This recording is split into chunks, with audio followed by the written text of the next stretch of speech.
You're not lonely by accident. And if you have few friends or no friends, this video is about you. Here's the uncomfortable truth no one says out loud.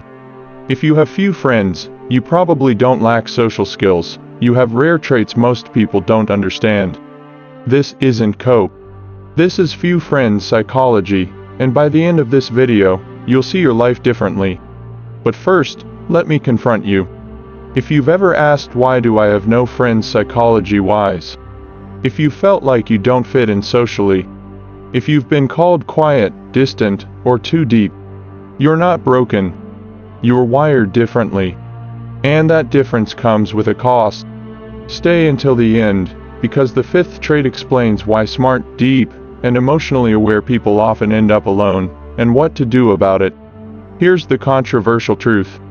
Most people don't choose friends based on depth.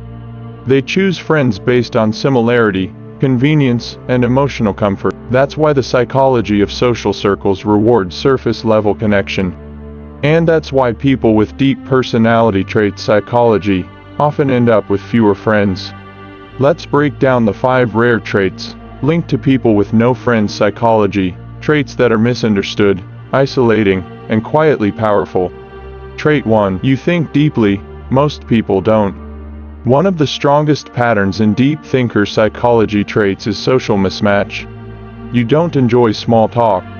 You notice patterns others ignore. You question motives, systems, and meaning. This is why deep thinkers have few friends. Most conversations feel shallow. Most interactions feel repetitive. From a personality psychology explained perspective, your brain seeks stimulation through ideas, not people. That's why intelligent people have fewer friends isn't arrogance, it's preference. And it's also why logical people have fewer friends shows up again and again in psychology of loneliness and intelligence research. You don't connect easily because your mind is selective. Trait 2. You have high standards in friendships. This one is brutal. People with high standards in friendship psychology don't bond fast. You value honesty over harmony, depth over popularity, consistency over availability. That's why psychology of selective friendships explains your social life better than introversion.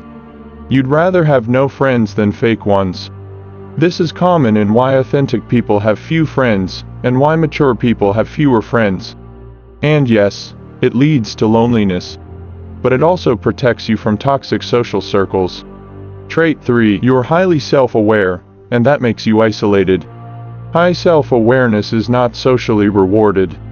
People with high self-awareness few friends tendencies see through group behavior, ego games, and social masks. You notice when people are dishonest, when they perform, when they say one thing and mean another. That's why self-aware people feel lonely is a real psychological pattern. This links directly to emotional intelligence, few friends, and deep emotional intelligence traits. You don't blend in because you see too much, and that awareness quietly pushes you to the edge of most groups. Trait 4. You're sensitive in a world that rewards numbness. Sensitivity isn't weakness. It's depth of processing. But why sensitive people have fewer friends comes down to overload. You feel emotions deeply. You absorb energy. You overthink interactions. This is where overthinking and few friends psychology intersects with psychology of emotional depth. You pull away to protect your nervous system. That's why introverts feel misunderstood isn't about shyness, it's about overstimulation. Many people with childhood trauma and few friends learned early that solitude felt safer than unpredictability. So you learn to be alone, and good at it. Trait 5. You're comfortable with solitude, and that confuses people. This is the rarest one. Most people fear being alone. You don't. The psychology of solitude shows that some people genuinely thrive without constant social input. You enjoy thinking, observing, existing without performance. That's why people who enjoy solitude traits overlap with psychology of being alone but happy. This is also why old souls have few friends, and why smart people stay alone appear together in rare mindset traits psychology. You don't need crowds to feel real. and that threatens people who do. Now let's be honest. Just because these traits are rare doesn't mean the loneliness isn't real. Lonely but intelligent psychology still hurts. You might feel disconnected socially, misunderstood, like you're watching life instead of participating.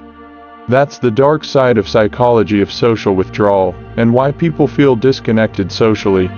But here's the refrain most people miss. You're not meant for wide circles. You're meant for aligned ones. People with independent personality traits psychology don't thrive in crowds, they thrive in resonance. That's why psychology of selective socializing matters more than making more friends. Your task isn't to fit in. It's to find the few who see you.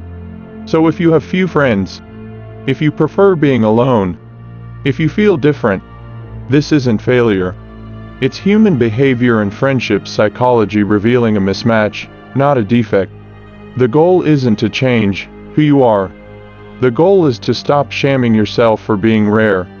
Because once you understand the psychology behind having no friends, you stop chasing approval and start building a life that actually fits you.